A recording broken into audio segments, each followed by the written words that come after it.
Salam, bugünkü dərsimiz ədadlar, modal sözlər və nidalardır. İlk növbədə ədadlardan başlayaq. Ədadlar, deməli cümlənin və sözlərin təsir gücünü artıran köməkçi nitq hissəsinə ədad deyilir. Ədadın əsas vəzifəsi cümlənin və sözlərin mənasını bir qədər qüvvətləndirməkdir. Siz ədadları cümlədən ixtisar edə bilərsiniz, çıxarda bilərsiniz. Bu zaman cümlənin məzmununa bir xələl gəlməyəcək. Sadəcə olaraq mənası, məzmunu bir qədər zəifləyə bilər, bu qədər. Başqa da hər hansı bir dəyişiklik olmur. Ədadlar da quruluşda iki yerə ayrılacaq. Bunlardan biri sadə ədadlardır, digəri isə mürəkkəb ədadlar olacaq. Sadə və mürəkkəb. Ədadların əksəri sadədir. Az bir qismi mürəkkəbdir, belə deyə bilərik. Məsələn, heç də inkar bağlı, daha doğrusu ədadı var ki, bu deməli mürəkkəbə aiddir. Sonra kaş ki, arzu ədatı var ki, buna mürəkkəb ədatları aid etmək olar. Yəni, çox az bir qismi mürəkkəbdir, böyük bir hissəsi sadə olacaqlar. Sonra ədatların mənaca iki növü var. Bunlardan birincisi qüvvətləndirici ədatdır. Axı, ən, lap, hətta, daha, artıq, da, də və s. Dəqiqləşdirici ədatlar 3 dənədir. Elə, əsil, məhz. Məhdudlaşdırıcı ədatlar yalnız, ancaq, təkcə, bir-bircə. Sual ədatları məgər, yəni, bəs, mumi və kidir. Əmr ədatları di, qoy, bax, gəl, gör, görün, gəlsənə, sana, sənə, iki cür yazılır və s. Arzu ədatlarımız var bizim. Kaş, təki, barı, kaşki, gərək, bir-bircə. Təsdiq ədatlarımız var ki, təsdiq və inkar. Bəli, xeyir, hə, yox, heç də. Bunlar oldu bizim ədatlarımız. 7 məna növü var. Quruluşda da sadə və mürəkkəb oldu. İndi, siz yəqin ki, fikir verdiniz ki, bir-bircə həm qüvvətləndirici ədad da var, həm məhdudlaşdırıcı ədad da var, bir-bircə. Həm də ki, arzu ədatında var. İndi, bunları necə fərqləndirmək olar? Gəlin bir ona baxaq. Arzu ədatı olduğu vaxt, feilin arzu şəklində olacaq bunun xəbəri. Bircə oxuyub imtahanlardan keçə biləydim. A-ə. Feilin arzu şəklində oldu. Çünki siz bilirsiniz ki, feilin arzu şəklində arzu ədatından istifadə edilir.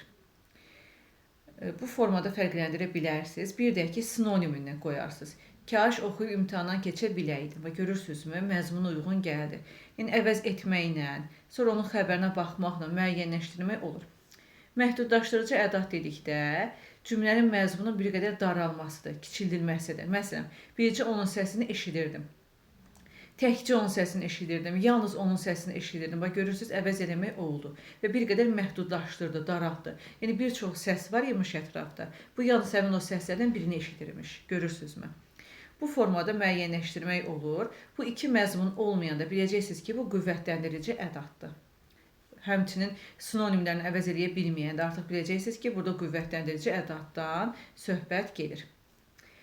Ondan sonra ədadların deməli orfoqrafiyası haqqında mən sizə məlumat verim. Ədadlardan şəkilçiləşmiş variantları, məsələn, sana, sənədir biri deməli m üzəri 4-dür, müdür.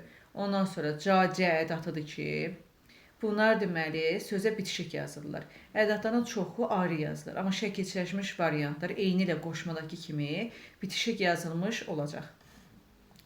Ondan sonra ədadlardan bunun sinonimliyi haqqında məlumat verim. Baxın, qüvvətləndirici ədadlar eyni məna növünə daxildir və bunlar bir-birlərini rahat şəkildə əvəz eləyə bilirlər. Həmçinin dəqiqləşdirici ədadlar, təsdiq və inkar ədatları, yəni bunlar rahat formada bir-birlərini əvəz eləyə bilərlər, sinonim ola bilərlər.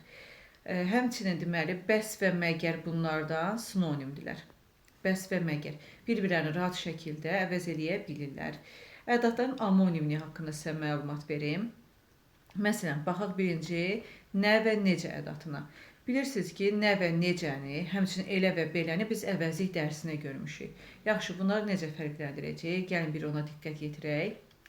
Necə və nə əvəzi olduğu vaxt sual məzmunu yaradır. Məsələn, deyirəm ki, necə görünürəm? Artıq sən ona cavab verməlisən. Hər hansısa bir demək olar ki, cümlənin məzmununu qüvvətləndirmədim və ixtisar edə bilmərəm. Görünürəm. Görürsünüz, mənası oldu. Mən necə sözünü, əvəzini oradan çıxada bilmirəm. Bir cavab tələb eləyir. Cümlə üzvü ola bilir, suala cavab verir. Amma deməli, ədat olanda suala cavab verməyəcək. Yəni, heç sual cümləsi olmayacaq.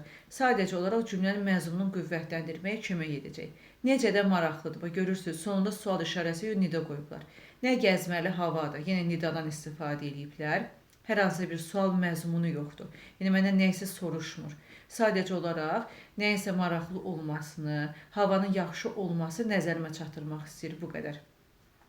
Ondan sonra elə və belə haqqında məlumat verim ki, bunlar da əvəzi ilə ammonimdirlər. Necə fərqləndirmək olar? Əvəzi olanda suala cavab verir, cümlə üzvü ola bilir. Amma ədat olanda sadəcə olaraq cümlənin məzmununu qüvvətləndirməyə bizə kömək eləyir. Məsələn, deyirəm ki, belə görüm sənə xoşbəxt olasan. Buradan bilirəm ki, belə ədatdır. Suala cavab vermədi. Elə mən də onu deyirəm də. Buradan da görürük ki, elə ədatdır. Hər hansı bir suala cavab vermiş olmadı. Sadəcə olaraq cümlənin məzmununu qüvvətləndirməyə xidmət etmiş olur. Amma deyirəm ki, elə demə. Deyirsən necə, nə cür, nə tərzə, nə vəziyyətdə deməyim. Bax, görürsünüz, suala cavab verdi. Bu şəkildə fərqləndirmək olur. Bunlardan deməliyim, mən artıq ancaq bağlayıcısı və ədatı haqqında sizə məlumat vermişəm. Həmçinin ki haqqında da sizə məlumat vermişəm. Ondan sonra tək haqqında da sizə məlumat vermişəm. Bunların amonimliyi haqqında biz artıq əvvəlki dərslərimizdə danışmışıq. Ona görə indi yenidən danışmağa bir ehtiyac görmürəm mən bunları. Ondan sonra baxaq digərlərinə. Yenə ədatına baxaq. Yenə ədat həm də bağlayıcısı var, bilirsiniz. Ədat olanda sual məzmunu yaradacaq. Yəni, dediklərin doğrudur. Bax, görürsünüz, sual məzmunu yaratdım. Amma bağlayıcı olanda bir qədər aydınlaşdırma məzmunu olacaq. Deyirəm ki, dostum, yəni Nərmin gəlmişdi. Bax, görürsünüzmü? Dostum sözünün mənasını açdım, konkretləşdirdim, aydınlaşdırdım. Oradan bildim ki, bu aydınlaşdırma bağlayıcısıdır. Ondan sonra görək başqa hansılara baxa bilərik. Həmçinin feilə baxaq. Baxın, gəl, gör, görün, gəlin, gəlsənə. Bunlar feildə ola bilirlər, ədatda ola bilirlər. Amma amonim deyirlər əlbəttə ki, görün, gəlin, gəlsənə. Amonim deyirlər. Gəl-görü götürmək olar amonim formasında.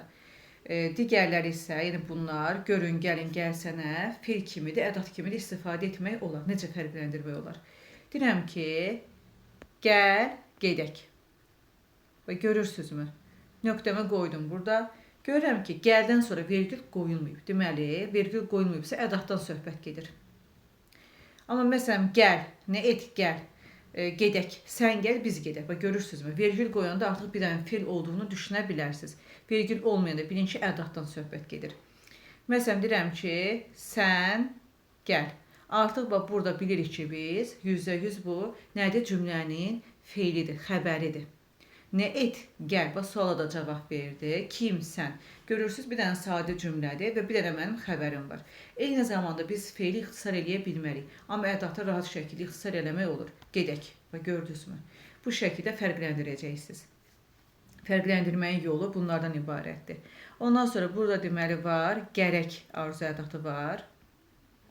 Həmin bu arzu ədatından bir qədər diqqətli olun. Nəyə görə? Gərək olanda arzu ədatıdır, amma gərək ki olanda modal sözdür. Bunun yanında kini gördünüz, bilin ki, burada modal sözdən söhbət gedir. Diqqətli olun. Çalışın ki, səhvə yol verməyin. Həmçinin burada mən cacə haqqında da danışmışdım sizə. Ona görə baxda da burada yenidən danışmayacağım. Artıq sizin məlumatınız var ki, cacəni necə fərqləndirmək olar. Əvvəlki dərslərdə geniş şəkildə danışmışıq, məlumat vermişəm sizə. Hələlik bu qədər. Bu da oldu bunların ədatın amonimliyi, sinonimliyi, onun orfoqrafiyası haqqında məlumat verdim, yazılışı haqqında sizlə danışdıq. Sonra keçək digər məlumatlara. Deməli, diqqət edilməli bəzi məqamlar var. Diqqətli olmalısınız. Baxın, bəxtlər mən qeyd elədim ki, bəs sual ədatıdır. Amma bu şəkildə şəxs xəbəri şəkilsi əlavə edilmiş formada görsəz, bilin ki, bu predikativ xəbərdir, yəni söz xəbərdir. Deyilənlər daha bəsdir. Bax görürsünüzmü? Bugünlük bu qədər bəsdir. Kifayət qədərdir, yəni kifayətdir. Kifayət məzmununu verəndə bilin ki, burada deməli ədatdan söhbət getmir. Bu söz xəbərdir, predikativ xəbərdir. Normalda deməli ədatlar şəxs xəbəri şəkilsini qəbul etmiş olmurlar. Sonra bunları bugün etməlisən. Ha, baxın bu ədat. Həm qüvvətlendirici ədat kimi istifadə edilir, həm də əmr ədatı kimi. İndi bunlar necə fərqləndirmək olar? Çox bəsit. Əmr ədatı olanda feilin əmr şəklindən sonra gəlir. Feilin əmr şəklindən sonra gəlibsə, siz buna əmr ədatı deyəcəksiniz. Digər bütün hallarda qüvvətləndirici ədat götürəcəksiniz. Gördüyünüz kimi burada feilin vacib şəklindən sonra gəlib. Deməli, qüvvətləndirici ədatdır. Bu gələnlər önəmli adamlardır. Baxın. Burada deməli isimdən sonra gəldi və biz bilirik ki, bu qüvvətləndirici ədatdır. Burada xırda bir texniki səhvə yol verilib. Aha. Sonra tez gəlin ha. Feilin deməli ikinci şəxsin cəmindədir, əmr şəklindədir. Artıq biləcəyik ki, burada əmr ədatından söhbət gedir. Bunu diqqətlə apar ha. İkinci şəxsin təkindədir, əmr şəklindədir. Ona görə biz bilirik ki, buradakı ha nədir? Əmr ədatıdır. Bu şəkildə fərqləndirmək olur. Rahatdır, gördüyünüz kimi diqqətli olun. Onlar indi bizə gərəkdir. Bütün bunlar vaxtında etmək gərək idi. Dostlardan sənə gərəkdir, lazımdır mənasında olanda bilin ki, bu artıq ədat deyil. Həm də ki, ədat şəxs xəbəri şəkilsini qəbul etməz. Cümlə üzvü olmaz, xəbər olmaz yəni. Bu formada olanda bilin ki, artıq ədat olmayacaq. Predikativ, söz xəbərdir. Diqqətli olun bunlarda. İmtahana yaxşı qiymət almaq üçün yalnız tez işləmək bəs etmir.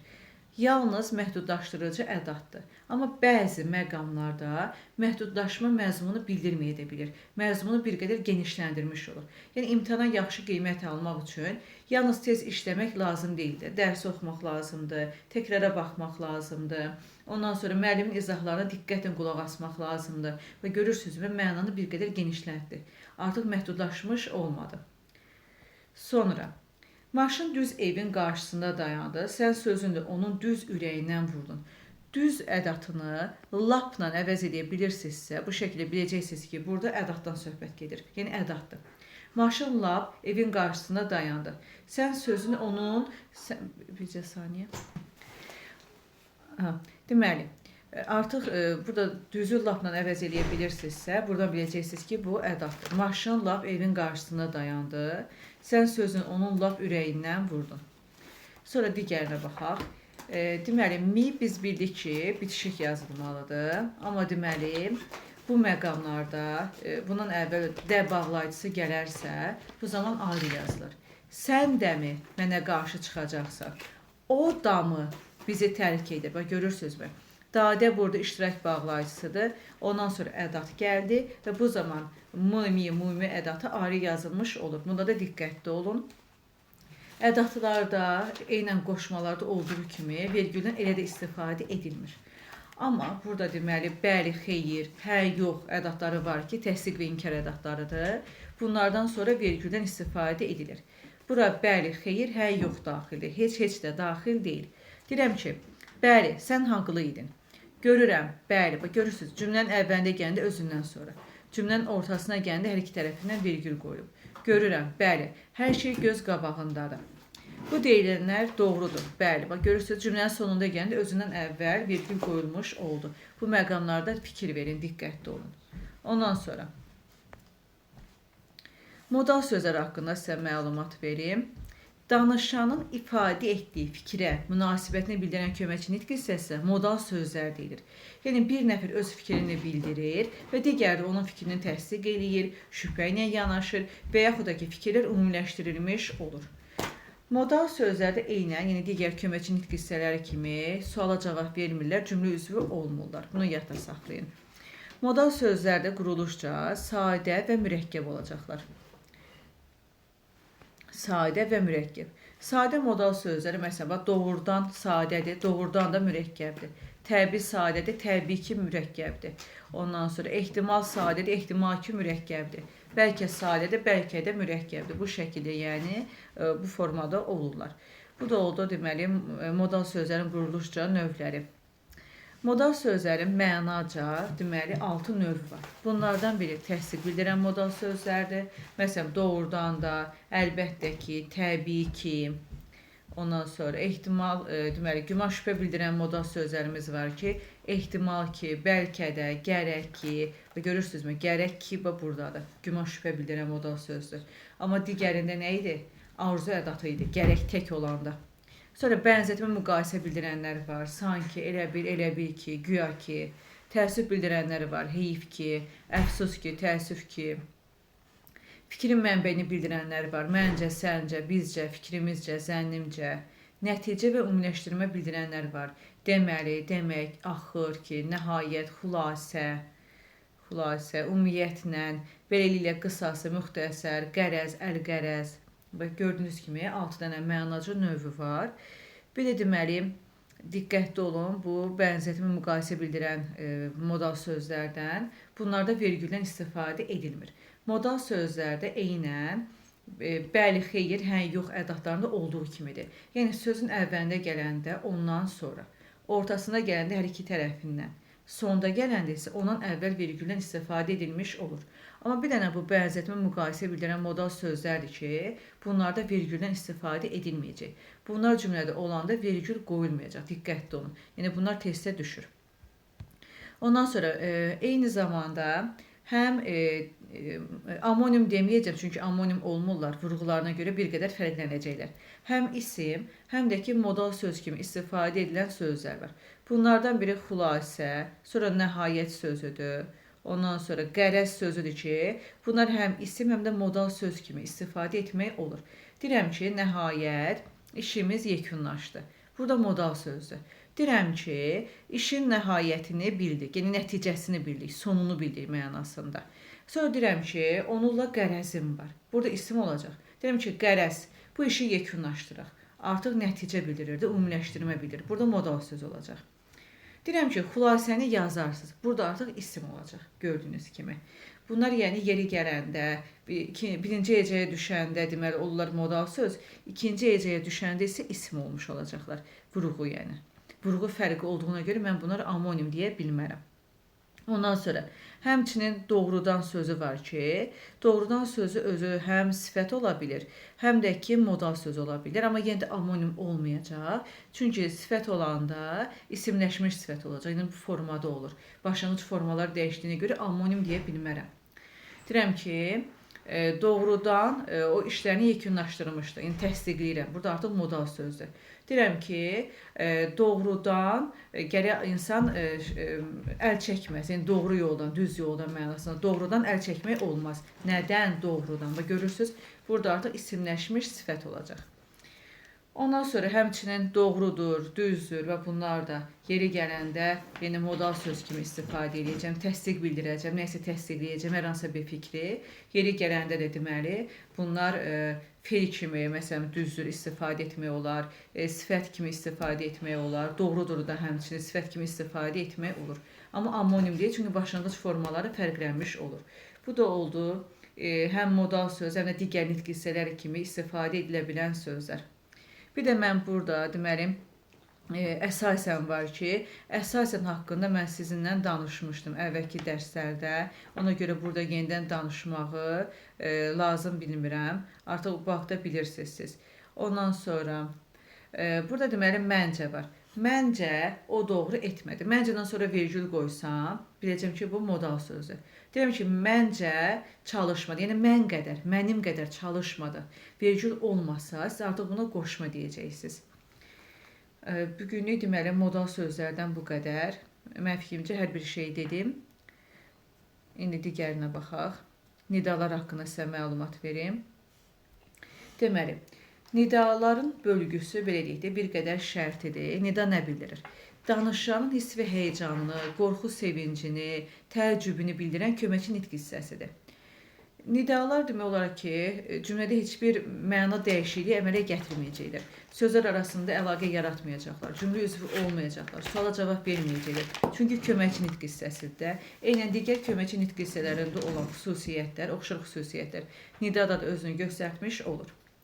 Nidalar deməli şərti olaraq deməli tam 5 yerə bölünür. Yəni bunun 5 məna növü var. Qorxu və narahatlıq bildirən nidalarımız, şadlıq, sevinç, təəccüb bildirənlər, çağırış bildirənlər, qəm, kədər, nifrət və istehza bildirən nidalarımız var. İndi fikir versəz görərsiniz ki, bəzi nidalar digər məna növlərində təkrarlanıb. Bunları necə fərqləndirmək olar? Ümumiyyətlə, nidanın bu məna növlərini cümlə daxilində, cümlənin məzmunu əsasən siz müəyyən edəcəksiniz. Bunların bölgüsü bir qədər şərtidir. Nidalarda da eynən vergülün qoyulması modal sözlərdə olduğu kimidir. Cümlənin əvvəlində gələndə özündən sonra, ortasında gəldiyi vaxt hər iki tərəfindən, sonunda gələndə isə özündən əvvəl vergül qoyulmuş olur. Eyni zamanda nidaların da amonimliyi var. Məsələn, baxaq burada. Ox sözünə baxaq. Ox nidası eynən isim kimi də istifadə etmək olur, amonimdir. Bilirəm ki, ox atıldı. Nə atıldı? Ox atıldı. Bax, görürsünüzmü? İsim oldu. Sonra deyirəm ki, ahın dağlara bala. Burada ah gördüyünüz kimi isim oldu, amma nida olduğu vaxtlar da olur, əlbəttə ki, nidadır. Sonra oy, fel də ola bilir. Deyirəm ki, məsələn, ağacı oy, oymaq mənasında. Sonra çay axdı və axmaq mənasında fel olacaq. Nəyinsə axmağını bildirir. Amonim ola bilir. Ondan sonra baxaq görək. Burada məsələn ay var. Ay isimlə amonim ola bilir. Deyirəm ki, ay göründü. Və görürsünüz burada isim oldu artıq. Sonra deyirəm ki, onun feilinə uyuma, yəni düşüncələrinə uyuma. Burada uyumaq feili olacaq. Yəni fikir vermə mənasında. Bu da oldu nidaların amonimliyi, orfoqrafiyası. Artıq. Bir də nidaların quruluşca növü haqqında deyim ki, nidalar quruluşca sadə və mürəkkəb ola bilir. Sadə nidalarımız məsələn burada oxdur, ofdur, vaydır və bunlar bizim uradır. Bunlar bizim deməli sadə nidalarımızdır. Mürəkkəb nidalar bitişik və defislə yazılacaq. Məsələn, bəh-bəh burada gördüyünüz kimi defislə yazılıb. Ondan sonra burada xa-xa var ki, bu deməli defislə yazılmış olur. Bitişik yazılanlar da, daha doğrusu ayrı defislə yazılanlar, bir də deməli dedim ki sizə ayrı yazılanlar, üzr istəyirəm, bitişik yox, ayrı yazılanlar, bir də defislə yazılanlar var. Ayrı yazılanlar məsələn aycandır, ayrı yazılıb gördüyünüz kimi. Ondan sonra baxaq görək, ayrı yazılan başqa qoşmamız, daha doğrusu nidamız varmı? Yine bunlar həm ayrı yazılacaqlar, həm də ki defislə yazılacaqlar. Bitişik yazılan nidamız yoxdur. Ya ayrı yazılacaq, ya da ki defislə yazılmış olacaq. Bu da oldu nidaların quruluşca növü, amonimliyi və orfoqrafiyası haqqında. Sonra bəzi məqamlar var, onları da buradan baxaq. Bax da artıq sizə demişəm, yəni bənzətmə bildirən modal sözlərdə vergül qoyulmur. Sonra nidalar əsasən sözün ayrı yazılır. Bəli, sözün ayrı yazılan nidalarımız var. Yəni ayrı yazıları bitişik yazılmırlar. Amma bəzi məqamda, məsələn, baxın, A nidası çağırış bildirən nidadır. Burada bitişik yazılır. Amma əsasən ayrı yazılır. Buna görə əsasən deyilir. Sonra çağırış bildirən nidalarımız var. A, ay, ey. Burada xitabla istifadə edirlər bunlar. Xitabdan sonra vergül qoyulur. Ay uşaq, bura gəl. Ya Allah, özün kömək ol. Gördüyünüz kimi, burada xitabdan sonra vergüldən istifadə edilir. Sonra ey və ehey nidalarımız var ki, bunlarda deməli həm eyin özündən sonra vergül qoymaq olar, həm də ki, xitabdan sonra vergül qoymaq olar. Məsələn, ey cavan oğlan, nə danışırsan? Eydən sonra görürsünüz vergül qoyulub, sonra xitabdan sonra vergül qoyulub. Yəni bu formada da ola bilər. Eydən sonra vergül qoyulmazsa, elə birbaşa xitabdan sonra vergül qoyulsun. Yəni hər bir variantı doğrudur. Bu ikisinə aid olacaq. Bunlar üçün fərqi yoxdur. Deməli, bizim bugünkü dərsimiz bu qədərdir. Ümid edirəm ki, dərs sizə aydın oldu. Sağ olun.